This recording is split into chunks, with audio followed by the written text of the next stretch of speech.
अस्सलामुअलैकुम viewers and welcome.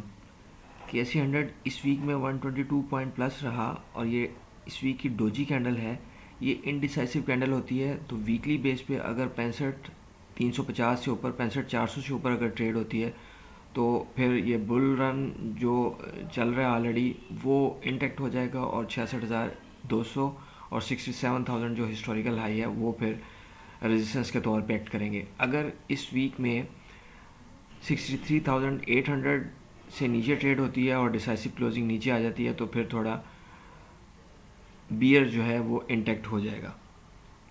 Daily base पर देखें तो मार्केट स्टिल ट्रेडिंग रेंज में, ये जो रेजिस्टेंस एरिया था यहीं से मार्केट ने लास्ट वर्किंग डे में भी जो 65,350 का एरिया था वहीं से ये मल्टीपल रेजिस्टेंसेस थी, यहीं से मार्केट ने रेजिस्ट किया ये एरिया, दिस वन और थर्ड टाइम ये एरिया। अभी डेली बेस पे 64,480 ब्रेक होता है तो फिर दोबारा जो है वो 63,800 जो है फिर इंटैक्ट हो जाएगा और 63,500 जो है वो फिर नेक्स्ट सपोर्ट के तौर पे एक्ट कर सकता है। अच्छा, KSE आल को देखें तो ये ऑलमोस्ट 67,000 वाला जो एरिया था KSE 100 का, उस एरिया को ये टच कर रहे हैं। 44,160 जो और जो हाईएस्ट हाई लगा है 44,500 का।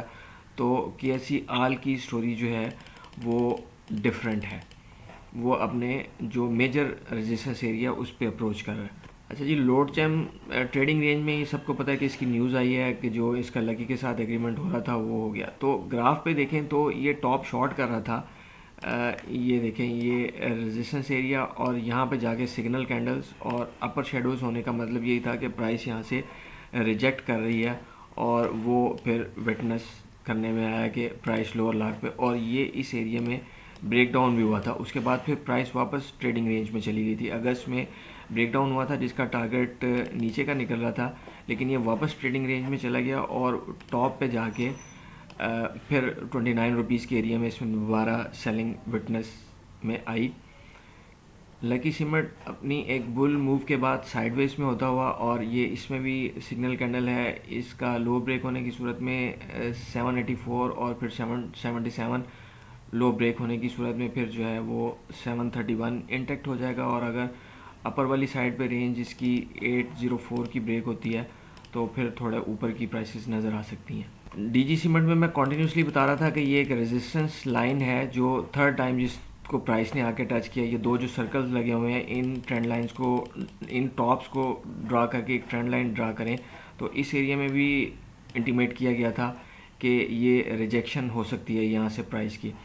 और अगर ये लोज अब ब्रेक होते हैं 76 से क्लोजिंग नीचे आती है तो फिर थोड़ा प्राइस जो है वो और डीप हो सकती है। ऊपर वाली साइड पे 79 ब्रेक होने की सूरत में फिर 80 रुपीज़ और 85 रुपीज़ जो है वो इसका नेक्स्ट टारगेट हो सकता है। सासगार इंजीनियरिंग ये अपनी फैक्ट्री को एक्सपेंशन देना चाह रहे हैं और फैक्ट्री से एडजेसेंट जो लैंड है उसे परचेज़ करना चाह रहे हैं। 850 मिलियन की उसकी वैल्यूएशन है और ये कह रहे हैं कि जी अगर उसके डॉक्यूमेंटेशन क्लियर होती है तो फिर हम उसे परचेज़ कर लेंगे।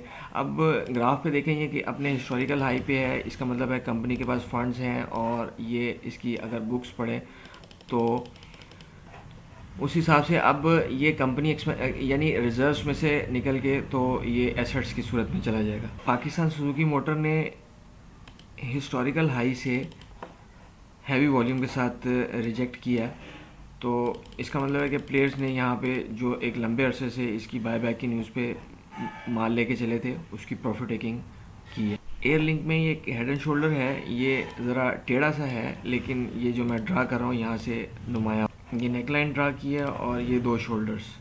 एयर लिंक ने भी अपने बुक बिल्डिंग और IPO वाली प्राइस से रिजेक्ट किया। टेक्नोलॉजी सेक्टर बुल रन में भी कोई परफॉर्म नहीं कर सका और अब फिर साइडवेज में से थोड़ा सा बियर होते हुए। TRG ने अक्टूबर के एंड में ब्रेकडाउन लिया था, उसका टारगेट अचीव नहीं हो सका, लेकिन फिर ये इसने अपनी जो रेजिस्टेंस एरिया था उसे थर्ड टाइम टच किया। ये दो ट्रेंड लाइंस को मिला के जब हम एक्सटेंड करते हैं तो एग्जैक्ट वहीं से प्राइस गिरी। जब मार्केट गिरना शुरू होती है तो OGDC को संभाला देता है, OGDC संभाला देता है इंडेक्स को, तो ये रेजिस्टेंस OGDC अपने हाईएस्ट हाई पर। तो व्यूअर्स, ये बाय सेल कॉल्स नहीं है, ये जस्ट एजुकेशन पर्पज़ के लिए है। Thank you for watching the video.